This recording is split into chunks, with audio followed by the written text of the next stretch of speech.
Դիանա Գրիգորյանի «Վերջին զանգը» սերիալը շարունակվում է նոր բովանդակությամբ, բացահայտումներով ու դրամատիկ շրջադարձերով։ Սյուժեն թևակոխում է մի նոր փուլ, որտեղ հերոսները ստիպված են լինելու կանգնել ճշմարտության առջև, որքան էլ ցավոտ ու դժվար լինի։ Սոսը վերադարձել է, և նա վերադարձել է ոչ պարզապես որպես հիշողություն կամ անցյալի պատկեր, այլ իրական մարդով գալիս է իր հետ բերելով խառնաշփոթ,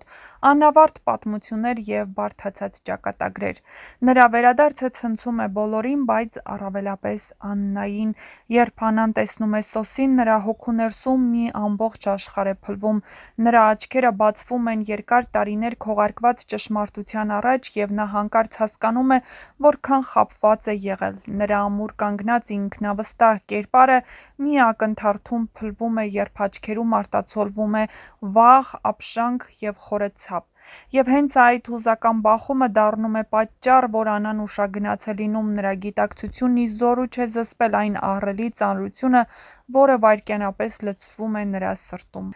Մյուս կողմից Լիլիթն ապրում է իր անձնական դժոխքը։ Նրա ներսում կա մի հսկայական հակասություն՝ մի կողմից վախեր, մեղքի զգացում և անվերջ հարցեր, իսկ մյուս կողմից անպատասխան սիրո բիծը, որը դեռ չի մարել։ Նա փորձում է շարունակել ապրել, բայց անցյալը նրան չի թողնում։ Եվ հենց այս խառնաշփոթ ժամանակաշրջանում Արամը պատահաբար լսում է Բագրատի խոսակցությունը Լիլիթի և Անեթի հետ։ Արամը լսում է բառեր, որոնք սառեցնում են նրա հոգին։ Բագրատը խոսում է այնպես, կարծես Լիլիթը սխալ ընտրություն է կատարել։ Նա սրտանց դառնությամբ և չթաքցված հիասթափությամբ ասում է. «Լիլիթ, միթե աշխարհում ուրիշ տղամարդ չկար, հենց Սոսին պիտի սիրեիր, միթե չգիտեիր, որ նա խելագարի նման սիրում է քրոջդ»։ Այս խոսքերը հնչում են ինչպես դատավճիռ։ Արամն ապշած է։ Նա կանգնած է ճշմարտության շեմին, դեռ չհասկանալով ամբողջ պատկերը, բայց արդեն զգալով դրա ծանրությունը, և հենց այստեղ է, որ նրա խելացիությունը, հավասարակշռվածությունն ու զգուշավորությունը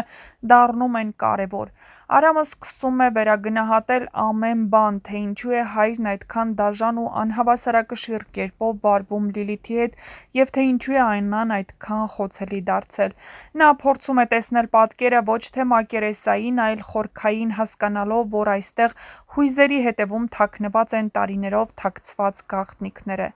Իսկ գուցե Սոսի վերադարձը ոչ միայն սիրային եռանկյունու նոր փուլ է, այլ ողջ անցյալի դատավճիռ։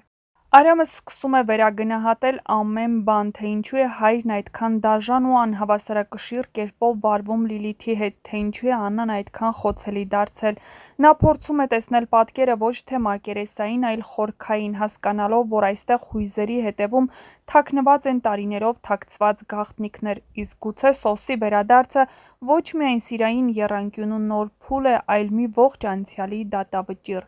Արամը խելացի է և ամենայն հավանականությամբ նա կսկսի փնտրել ճշմարտությունը, բայց միևնույն ժամանակ նա մարդ է սիրող, նվիրված ու հավատացող։ Եվ հենց այստեղ է վտանգը։ Կարողանա նա պահպանել հոգեկան հավասարակշռությունը, երբ ամեն բան շրջվի գլխիվայր։ Կկարողանա ներման ճանապարհ գտնել Լիլիթի համար, քանի որ Արամի համար այդքան էլ հեշտ չէ գիտակցել, թե ինչ է արել Լիլիթը։ Այս ամենը կատարվում է մի սյուժեի շրջանակներում, որը կարծես ընդօրինակում է կյանքի իսկական դժվարությունները, սուտն ու ճշմարտությունը, մեղքը և ներման փորձը, անցյալը և դրա հետևանքները։ Իսկ «Վերջին զանգը» սերիալն իր հերթին շարունակում է հաղթարշավը, հեռուստադիտողին մղելով հոգևոր բախումների, զգայական փոթորիկների և էմոցիոնալ դրսևորումների մի աշխարհ, որտեղ ամեն ինչ դեռ նոր է սկսվում։ Եվ դեռ պարզ չէ, թե ով կլինի մեղավոր, ով զոհը։ Միայն կարելի է ենթադրել, որ մոտենում է մի պահ, երբ բոլոր դիմակները կընկնեն, բոլոր գաղտնիքները կբացահայտվեն, իսկ Արամը գուցե առաջինը կլինի, ով ստիպված կլինի որոշել ում կողմն է նա կանգնելու՝ սրտի, թե խղճի։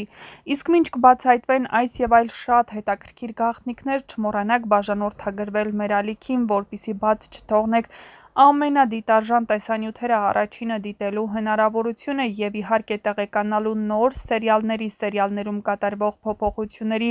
շոու բիզնեսյան անցուդարձի մասին։ Եվ ոչ միայն նշենք, որ ամենահետաքրքիրը դեռ առջևում է։ Հեռուստադիտողներն անհամբերությամբ սպասում են տեսնելու, թե ինչպես է արձագանքելու Աննան, երբ Սոսը հիվանդանոցում այցելի նրան, ինչ մեղադրանքներ է ասելու Սոսին, չէ՞ որ նա խաբված է նաև Սոսի կողմից։ Միքայելն իրեն մեղավոր էր զգում Սոսին սպանելու մեջ, սակայն ինչպես պարզ է դառնում, Սոսը ոչ միայն չի մահացել, այլ բավականին ազդեցիկ ու հարուստ վերադարձել է Մոսկվայից։ Աննան իրեն խաբված է զգում բոլորի կողմից, Անետին, ում այսքան տարիներ պահեց իր հարկի տակ, սեր ու խնամք տվեց, այսօր վերադարձել է Բագրատի տուն, նստել Լիլիթի կողքին, ասես ոչինչ էլ չի պատահել, չնայած մի քանի մեղադրանքներին, բայց այժմ ողջ բեռը ու կյանքի ծանրությունը թողել են Աննայի ուսերին ու հեռացել ընտանիքով։ Աննան իր կրծքի տակ կրում է Միքայելի դեռ չծնված երեխան ու դեռ պարզ չէ արդյոք այդ երեխան ծնվելու է, թե ինչ-ինչ հանգամանքների պատճառով նա կորցնելու է փոքրիկին։ Դե ինչ գրեք ձեր կարծիքները և չմոռանաք իհարկե գրել նաև, թե